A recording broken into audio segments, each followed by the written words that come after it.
বাংলাদেশের ফুটবলের জন্য সুখবর 2 থেকে 3 মাসের মধ্যে দেশের বেশ কিছু ফুটবল একাডেমি ফিফার সিলভার ক্যাটাগরিতে উত্তীর্ণ হতে যাচ্ছে। চলতি মাসেই শেষ করা হবে আবেদন প্রক্রিয়া। যমুনা টেলিভিশনকে নিশ্চিত করেছেন বাফুফের ডেভেলপমেন্ট কমিটির চেয়ারম্যান নাসের শাহরিয়ার জাহেদি। এর ফলে ফিফা এএফসি থেকে কোচ ও আর্থিক সহায়তা পাবে সেই সব একাডেমি। ফুটবল যদি হয় হিমালয়ের চূড়া, তবে সেই শৃঙ্গে আরোহণের সিঁড়ি হচ্ছে ফুটবল একাডেমি। মেসি, রোনালদো কিংবা হালের লামিন ইয়ামাল প্রত্যেকেরই বিশ্বসেরা হবার প্রথম সোপান ছিল academy.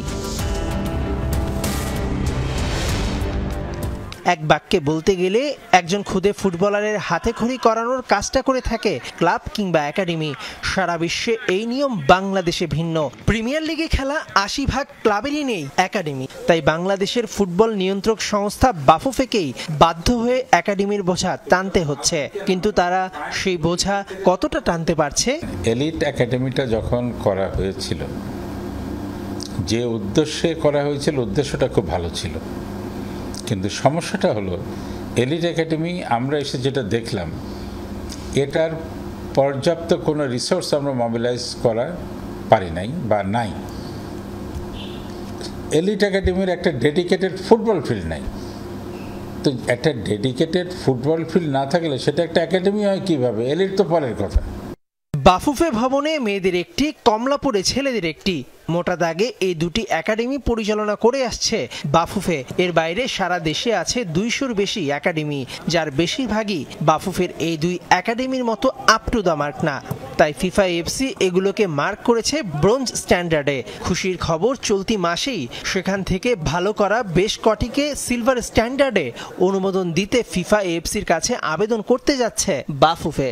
Gold, silver and bronze তিনটে ক্যাটাগরি একাডেমিতে এএফসি অ্যান্ড ফিফা এরা ক্যাটাগরাইজ করে এবং সেই মতন তারা সহযোগিতা দেয়। তো আমাদের দেশে আনফর্চুনেটলি এখনও মানে একটা দুটো যা আছে সব ব্রোঞ্জ লেভেলে, সিলভার লেভেলে কোনোটা নাই।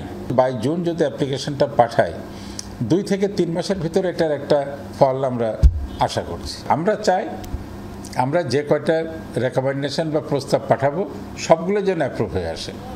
কিন্তু প্রশ্ন হচ্ছে, সিলভার ক্যাটাগরিতে উঠলে কি সুবিধা পাবে বাংলাদেশ? সিলভার উত্তোলন করলে একটা বড় সুবিধা হলো আপনি তখন ফিফা থেকে একাডেমির জন্য কোচ পেতে পারেন এবং তখন ফিফা একাডেমিকে নানান ধরনের সহযোগিতা করে থাকে, যেটা ব্রোঞ্জে নাই।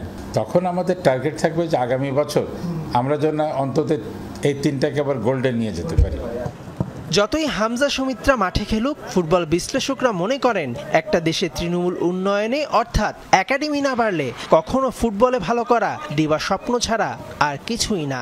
এটা খুবই জরুরি একটা দেশের ফুটবল, টোটাল ফুটবল ডেভেলপমেন্টের জন্য গ্রাসরুটটা খুবই ইম্পর্টেন্ট। অর্গানাইজড এবং প্রপার কোচিংটা যেন গ্রাসরুট লেভেলে।